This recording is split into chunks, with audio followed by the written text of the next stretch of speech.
तमादिनाथं प्रणमामि नित्यं। पंच परमेष्ठी भगवान की, कुंडलपुर के बड़े बाबा की, पटनागंज की अतिशयकारी श्री बड़े बाबा की, देवादिदेवी खजाराट श्री अजितनाथ भगवान की, देवादिदेवी खजाराट श्री चिंतामणि पार्श्वनाथ भगवान की, श्रीमद जिनेन्द्र पंच कल्याणक प्रतिष्ठा महोत्सव की, आचार्य गुरुवर श्री विद्यासागर जी महामुनिराज की, मुनि श्री प्रबोध सागर जी महाराज की, अहिंसा परमो धर्म की।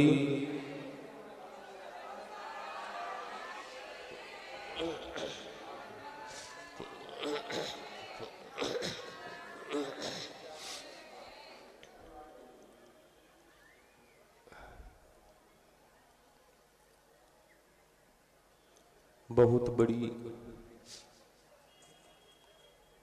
समस्या से घिरा हुआ हूं।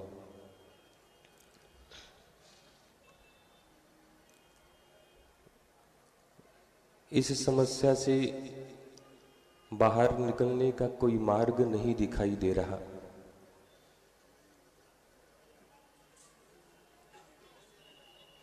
इस समस्या का यदि समाधान नहीं मिला तो मैं पागल हो जाऊंगा। एक नवयुवक ने संत के चरणों में अपनी वेदना रखी। संत ने पूछा, क्या बात है? संसार का प्रत्येक प्राणी दुखी है। ये तो मान्यता है कि हमें इस वस्तु में सुख मिल रहा है।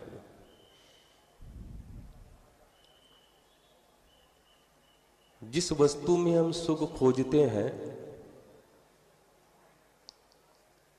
कुछ समय के बाद में वही वस्तु दुख का भी कारण बन जाती है। किसी भी वस्तु में सुख कितनी देर तक? मैं आपसे पूछूं, आपके सामने एक तस्तरी या प्लेट में आपकी बहुत प्रिय वस्तु रसगुल्ला रखा है। अब उस रसगुल्ले का आनंद कितनी देर का? बताओ मुझे। उस रसगुल्ले का आनंद कितनी देर का? जब तक वह रसगुल्ला उस तस्तरी या प्लेट में रखा है तब तक। रसगुल्ला रसगुल्ला रसगुल्ला नाम सुना था, आज सामने आ गया। जब तक वो तस्तरी या प्लेट में रखा है तब तक उसका आनंद है, रसगुल्ला रसगुल्ला रसगुल्ला। आपको लगेगा कि रसगुल्ले का आनंद तो महाराज जी मुख में जिह्वा के ऊपर रखने के बाद है।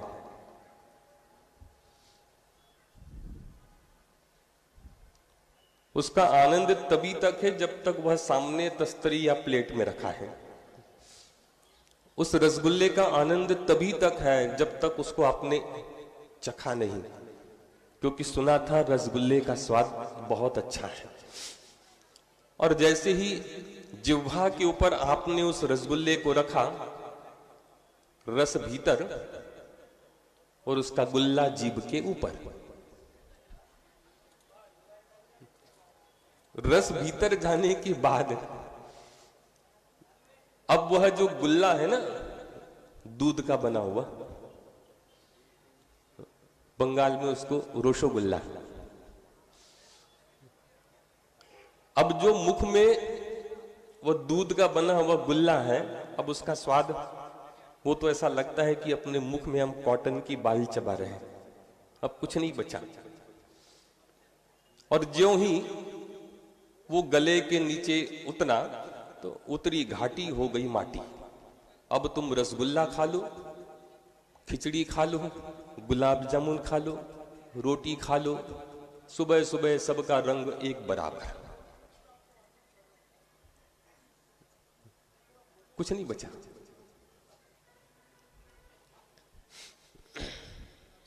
अब समस्याएं तो सभी तरफ है, कौन सुखी है बताओ मुझे?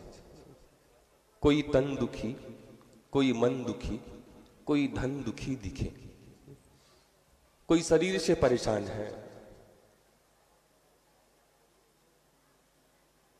किसी के मन की बात नहीं होती तो मन से परेशान है, धन नहीं मिला तो धन से परेशान है, ज्यादा मिल गया तो परेशान है, नहीं मिला तो परेशान है। तो फिर तुमको चाहिए क्या? उस नवयुवक ने अपनी बात संत के चरणों में रखी, भगवान इस समस्या का समाधान नहीं मिला मैं तो पागल हो जाऊंगा। बेटा तुम्हारी समस्या क्या है? महाराज मैं ऑफिस जाता हूं,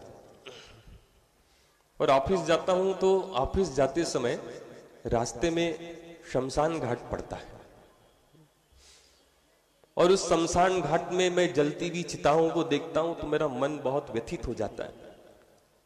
रोजाना जाना उसी मार्ग से है, आना उसी मार्ग से है, दिन में 2 बार 3 बार 4 बार उसी रास्ते से निकलता हूं, और मेरी नजर उस शमशान घाट की तरफ चली जाती है। जलती हुई चिताएं देखता हूं तो मन बहुत व्यथित हो जाता है। घर में भी आता हूं, सोता हूं तो वही दृश्य दिखाई देता है।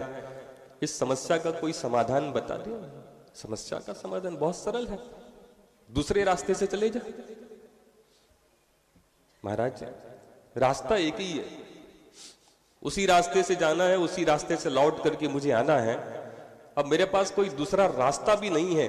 अब आप तो मुझे कोई दूसरा रास्ता बताओ कि जो दृश्य मैं दिन में 4 बार 2 बार देख लेता हूं वो मुझे व्यथित कर देता है। रात में सोता हूं उस समय भी मन बड़ा व्यथित हो जाता है। तो ऐसे समय में आप बताओ, रास्ता तो मेरा वही है ऑफिस जाने का और लौटने का, रास्ता तो दूसरा कोई है ही नहीं। अब रास्ता तो आपको बताना है, क्योंकि आप संत हैं, आप महाराज हैं। अब वो संत और साधु भी क्या करें? अगर वो रास्ता बता भी दे तो भैया रास्ते पर चलने वाला भी तो होना चाहिए। अगर वो मार्ग दिखा भी दे तो उस मार्ग पर चलने वाला भी तो होना चाहिए। महाराज बहुत उम्मीद विश्वास के साथ आया हूं, आपको तो रास्ता दिखाना ही पड़ेगा। ठीक है भाई।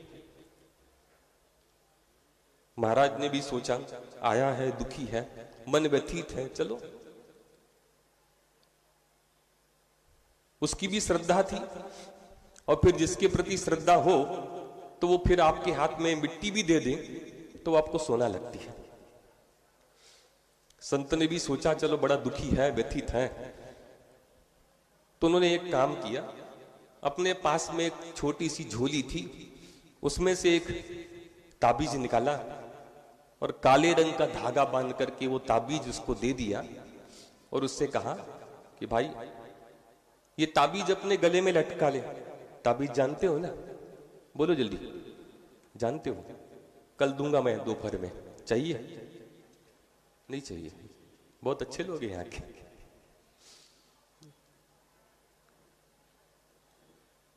उन्होंने वो झोली में से ताबीज निकाल करके दिया, ऑफिस जाओ, और ऑफिस जाते समय इसको गले में लटका देना। तो वापस आके निकाल लूं क्या? नहीं, अब लटका ले भाई। रात में भी अगर तुझे सोते समय भी अगर परेशानी होती है तो फिर उसको हमेशा लटका लेना। बोले ठीक, मैं तो आपके पास बहुत उम्मीद के साथ आया था, और मुझे विश्वास है आपके ऊपर। वो ताबीज लिया उसने, और घर जाकर के संत ने जैसा कहा वो ताबीज अपने गले में लटका लिया, और ऑफिस जाता और लौटते समय फिर आता, ऑफिस जाता लौटते समय फिर आता। 7 दिन निकल गए। 7 दिन के बाद पुनः वो उन संत महाराज के चरणों में पहुंच गया। महाराज सोचने लगे कोई दूसरी समस्या तो नहीं है। ठीक है, दुखी था, रास्ता दिखा दिया था। आया वो लौट करके जब वो आया तो पुनः उसने प्रणाम निवेदित किया और कहा, महाराज क्या बात है, समस्या का समाधान तो मिल गया? बोले, महाराज समाधान की बात कर रहे हो, समस्या तो और बढ़ गई। अरे, तुझे तो मैंने ताबीज दिया था समस्या को कम करने के लिए, समस्या का समाधान दिया था, और तू कह रहा है कि समस्या और बढ़ गई। बोले, हाँ महाराज, अभी तक तो ये था, आपने जब तक ताबीज नहीं दिया था तब तक तो ये था कि मैं जाता था, लौट के आ जाता था, वही दृश्य मुझे दिखाई देता था, मन व्यथित हो जाता था। अब क्या समस्या आ गई? महाराज, वो समस्या तो ज्यों बनी हुई है, लेकिन एक नई समस्या खड़ी हो गई कि अब कभी भी जाता हूं, लौट करके आता हूं, तो बस डर ये बना रहता है कि जो गले में लटका हुआ ताबीज कहीं टूट करके गिर गया तो क्या होगा। मतलब एक समस्या का समाधान निकालने के लिए गए, लेकिन दूसरी समस्या और खड़ी हो गई। मैं भी आपसे पूछता हूं कि आप लोग जो कुछ भी अपने मन में सोचते हैं या करते हैं, और स्वाभाविक है जो कुछ भी आप करते हैं उन सभी के पीछे आपका उद्देश्य एकमात्र यही होता होगा कि हमें इन सारे के सारे सामग्री और संसाधनों से कहीं थोड़ा सा भी सुख तो मिल जाए। मिलता जरूर है, कितनी देर तक? जब तक उस वस्तु के प्रति आपका अटैचमेंट है, लगाव है, तब तक। जब तक वह वस्तु आपको अच्छी लग रही तब तक। बाजू वाले के घर में बहुत अच्छी महंगी कंपनी की कार आ गई, चाहे टाटा की हो, सुजुकी की हो, किसी भी कंपनी की। अब आपका भी मन हुआ कि चलो, तो आपने भी एक कार ले ली। अब बताओ, वो कार आपको कितने दिनों तक अच्छी लगती है? प्रारंभ में तो उस कार की बहुत देखरेख होती है। सुबह से सेठ जी बाहर आते हैं, है ना, कई लीटरों से पानी उसके ऊपर बहा देते हैं। खुद के लिए तो एक बाल्टी पानी में काम हो जाता है, लेकिन उस कार को पता नहीं कितनी बाल्टी से नहला देते हैं। और यहां से 52 गजा गए तो फिर वही उसके ऊपर धूल चढ़ जाती है। अगले दिन लाते हैं, वापस अपने गैरेज में रख देते हैं, फिर कहीं जाना है, बाहर निकालते हैं, और फिर लीटरों से पानी। बस थोड़े दिनों तक उसकी देखरेख रख रखाव होता है, बाद में मतलब उस वस्तु के प्रति जब तक लगाव है, अटैचमेंट है, तब तक हमको लगता है कि यह वस्तु हमारे लिए सुख का कारण है। लेकिन कितनी देर? बहुत क्षणिक। अब मुझे आपसे एक छोटी सी चर्चा करनी है, विशेष चर्चा कल मैं आपसे करूंगा कि वास्तव में तो अगर देखा जाए, आचार्य भंतो ने सुख का जो रास्ता है या सुख का जो मार्ग है, सुख का जो पता है, वो एक ही बताया है, यदि इच्छा से दुख परिमोक्षम, कि अगर तुम्हारी इच्छा है कि मुझे इस दुखों से छुट्टी मिल जाए, छुटकारा मिल जाए, तो आचार्य भगवान कहते हैं परिवज्जतु सामण्यम, अर्थात श्रामण्य को ग्रहण करो, महाव्रतों को धारण करो, संयम को अंगीकार करो, जो युग के आदि में प्रथम तीर्थंकर प्रभु आदिनाथ ने भी उस मार्ग का अनुकरण किया। यदि इच्छसि दुख परिमोक्षम परिवज्जतु सामण्यम, इसके अलावा तो कोई दूसरा रास्ता है ही नहीं। महाराज जी, हम तो संसारी प्राणी हैं, नहीं छोड़ सकते, आपने छोड़ दिया। बताओ महाराज जी, पूरे भारतवर्ष में कितने निर्ग्रंथ दिगंबर साधु हैं? आप बताओ कितने हैं? मैं आपसे पूछ रहा हूं, पूरे भारतवर्ष में जाओगे ना तो 1500 या 1600 पिच्छीधारी हैं। पिच्छीधारी मतलब क्षुल्लक, अहिलक, आरिका, मुनि महाराज, उपाध्याय परमेष्ठी, आचार्य परमेष्ठी, सारे ले लीजिए, अधिकतम 1500 से लेकर के 1600 की संख्या होगी। भैया, हीरे की खदान भारत में गिनती की 1-2 है, ना, और हर जगह खोजने से खोदने से हीरा मिलता नहीं है। और यह दिगंबर जैन परंपरा, और इस दिगंबर जैन परंपरा में यह जो श्रामण्य निर्ग्रंथ दिगंबर मुद्रा का जो मार्ग है, ये बहुत दुर्लभ मार्ग है, जैसे कि हीरा बहुत दुर्लभ होता है। ये भारत की ही वसुंधरा है। विदेशों में आप चले जाओ, आपको सुख के साधन मतलब वो थोड़ी देर के लिए बहुत मिलेंगे। जा रहे हैं, कितने बच्चों को देखते ना, जाते हैं, लेकिन 2, 4, 6 साल के बाद जब वो वहां की उन परिस्थितियों को देखते हैं ना, तब उनको समझ में आती है कि सारे जहां से अच्छा हिंदुस्तान, क्योंकि ये वो धरती है जहां पर धर्म है। ये वो धरती है कि जहां पर ऐसे निर्ग्रंथ दिगंबर मुद्रा के दर्शन हो जाते हैं। कहां अब चले जाओ कहीं भी, ये दुर्लभ दृश्य, ये दुर्लभ अवसर आप लोगों को कहीं देखने के लिए मिलेंगे नहीं। इसलिए आचार्य भगवंतों ने तो यही कहा है, परिवज्जतु सामंडम यदि इच्छसि दुख परिमोक्षम। जिस मार्ग का युग के आदि में भगवान आदिनाथ ने अनुसरण किया, वही मार्ग एकमात्र सुख का मार्ग है, दूसरा और कोई मार्ग नहीं है। इसकी विशेष चर्चा, आप संसारी प्राणी हैं, इसलिए मैं आपको सुख का पता बताऊंगा, लेकिन जब अवसर मिलेगा अगला, तब मैं आपको बताऊंगा कि आप अपनी गृहस्थी के जीवन में कैसे कुछ सूत्रों का पालन करके अपने जीवन को सुखमय बना सकते हैं। उस सुख के पते की बात कल मैं आपसे करूंगा। ऐसे 5 कुछ वाक्य हैं, कुछ बिंदु हैं, जिसकी चर्चा कल मैं आपसे करूंगा। पहली संपत्ति, दूसरा बिंदु है स्नेह, तीसरा बिंदु है संस्कार, चौथा बिंदु है सद्गुण, और 5वां बिंदु है समाधान। ये 5 बिंदु याद रखना, और इन्हीं 5 में आपको सुख का पता मिलेगा। पहला बिंदु है संपत्ति, दूसरा स्नेह, तीसरा संस्कार, चौथा समाधान, और 5वां सद्गुण।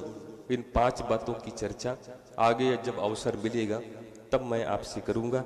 आज इतना ही कि जो दृश्य आज आप लोगों ने देखा, यह दृश्य आप लोग जब अपनी आंखों से देखते हैं, यह तो स्थापना निक्षेप के माध्यम से आपने दृश्य देखा, लेकिन जब उस दृश्य को आप अपने आंखों के सामने आपने देखा होगा कि जब गुरु महाराज ऐसे ये संस्कार देते हैं और वो दीक्षार्थी अपने वस्त्रों को उतार करके छोड़ते हैं, तब इस संसार की असारता का ज्ञान होता है।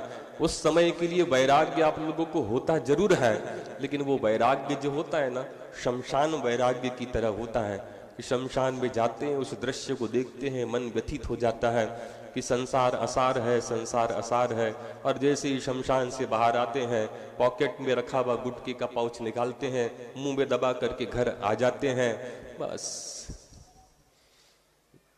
मतलब वो दृश्य भी हमको अगर देख करके थोड़ा मन व्यतीत होता है, तो बस कुछ क्षण के लिए ऐसा लगता है कि संसार असार है।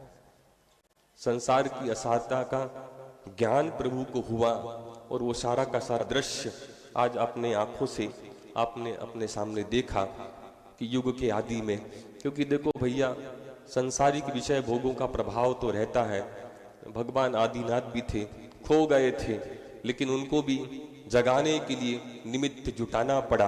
और कोई कोई ऐसे भी होते हैं, निमित्त की आवश्यकता नहीं होती। भजन में वो पढ़ते हो, बिन कारण दीक्षा लेता वो पूर्व जन्म का त्यागी। हमसे भी लोग पूछते हैं, महाराज जी आपके दीक्षा का कारण क्या है, आपके दीक्षा में कौन निमित्त बना, सब हमसे पूछते रहते हैं। लेकिन भैया, कारण हो या न हो ना, प्रभु को लिए तो सौधर्मेंद्र को भी चिंता हो गई कि क्या बात है, इतना समय व्यतीत हो गया और अभी तक कुछ नहीं। तब जाकर के उनको वो दृश्य दिखाना पड़ा कि जिसकी अल्प आयु बची थी, नीलांजना को प्रस्तुत किया। लेकिन प्रभु के ज्ञान से वह दृश्य जो क्षणिक था, उसको देख करके लगा कि भैया संसार भी बहुत क्षणिक है। और उन्होंने संकल्प कर लिया कि मुझे सब कुछ छोड़ करके निकल जाना है। आपके सामने तो ऐसे सैकड़ों हजारों दृश्य हो जाते होंगे, लेकिन कोई अंतर आता नहीं है। ज्यों के त्यों वहीं के वहीं बैठे हैं। 2 दिन बाद पंच कल्याणक समाप्त हो जाएगा। महाराज जी आप अपने घर, हम तो अपने घर में हैं, हम हमारे घर, आप भी अपने घर में चले जाना। लेकिन आज के इस प्रसंग में मैं आपसे इतना ही कहूंगा कि यह दृश्य, आप बुंदेलखंड में चले जाओगे ना तो क्या दृश्य होता है। दीक्षा कल्याणक के दिन लोग अपनी आंखों से देख करके, भले ही स्थापना निक्षेप से, लेकिन उनकी आंखों से अश्रु जल आ जाते हैं कि चलो यह दुर्लभ दृश्य आज हमको देखने का अवसर तो मिल रहा है। यह दृश्य जो आज आपके सामने है, बस एक छोटी सी बात मैं आपसे कह दूं कि जो आज यह दीक्षा कल्याणक के दिन, तप कल्याणक के दिन आपने प्रभु की दीक्षा का दृश्य देखा, 48 मंत्रों के माध्यम से यह संस्कार हुआ, 6 प्रकार की भक्तियों का पाठ हुआ और कुछ मंत्रों के माध्यम से वह दीक्षा के संस्कार दिए अभी भीतर, और उसके बाद जितने मूल नायक भगवान जो है वहां भी दीक्षा के संस्कार होंगे। कल केवल ज्ञान कल्याण की क्रियाएं होगी, वो सबसे महत्वपूर्ण क्रियाएं हैं। तब जाकर के यह आपके सामने स्थापना निक्षेप से पूज्यता को प्राप्त होंगे और आपको ऐसा लगेगा कि यह अब हमारे लिए साक्षात भगवान के रूप में हमारे समक्ष आ चुके हैं। वह दृश्य भी आपका आएगा। उसके बाद अंतिम दिन परसों प्रातः काल में आप लोग देखेंगे कि वह मोक्ष कल्याणक और निर्वाण कल्याणक की क्रियाएं देखेंगे। और निर्वाण कल्याणक और मोक्ष कल्याणक का ही वह दिन है कि उस दिन हम दोनों महाराज जी को गुरु महाराज से मुनि दीक्षा लिए 25 वर्ष पूर्ण हो रहे हैं। प्रभु को निर्वाण होगा और आचार्य भगवंतों ने ग्रंथों में इसको निर्वाण दीक्षा भी कहा है। तो यह 25 वर्ष जिसको आप लोग अपनी लौकिक भाषाओं में रजत जयंती दीक्षा वर्ष कहेंगे, 25 वर्ष पूर्ण हो रहे हैं। मुक्तागिरि सिद्ध क्षेत्र में 9 महाराजों को आचार्य महाराज से यह सुअवसर, पुण्य अवसर प्राप्त हुआ था। मुनिवर श्री अभय सागर जी, मुनिवर श्री अक्षय सागर जी, मुनिवर श्री प्रशस्त सागर जी, मुनिवर श्री पुराण सागर जी, 5वें नंबर पर हम मुनिवर श्री प्रबोध सागर जी, प्रणम्य सागर जी, प्रभास सागर जी और चंद्र सागर जी महाराज। ऐसी 9 दीक्षाएं आज से 25 वर्ष पूर्व, तिथि थी माघ शुक्ला पूर्णिमा और तारीख थी 11 फरवरी, तिथि के अनुसार 6 दिन पूर्व वह अवसर आ रहा है। आप उस दृश्य को भी, निर्वाण कल्याण की क्रियाओं को भी देखेंगे। दोपहर में गजरत महोत्सव का एक बहुत अच्छा दृश्य आप लोगों को देखने के लिए मिलेगा। चूंकि निमाड़ में कहीं यह परंपराएं नहीं है, बुंदेलखंड में तो हजारों लाखों की संख्या में अजैन लोग आकर के उस दृश्य को देखते हैं। हम तो उन्हें भी आमंत्रित करें, लेकिन सबसे पहले तो आप लोगों को आमंत्रित करना बहुत जरूरी है कि आप उस दृश्य को देखने के लिए उपस्थित हो, ऐसी भावना। बोलिए आचार्य गुरुवर श्री विद्या सागर जी महाराज जी की।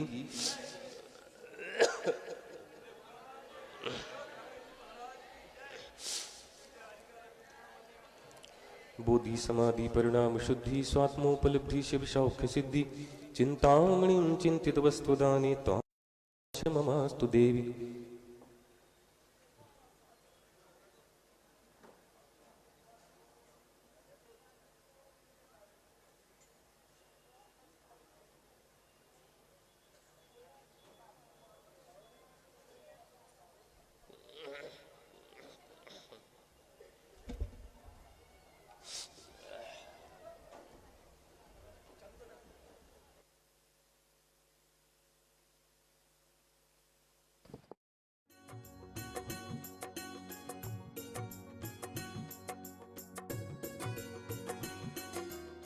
परम पूज्य संत शिरोमणि आचार्य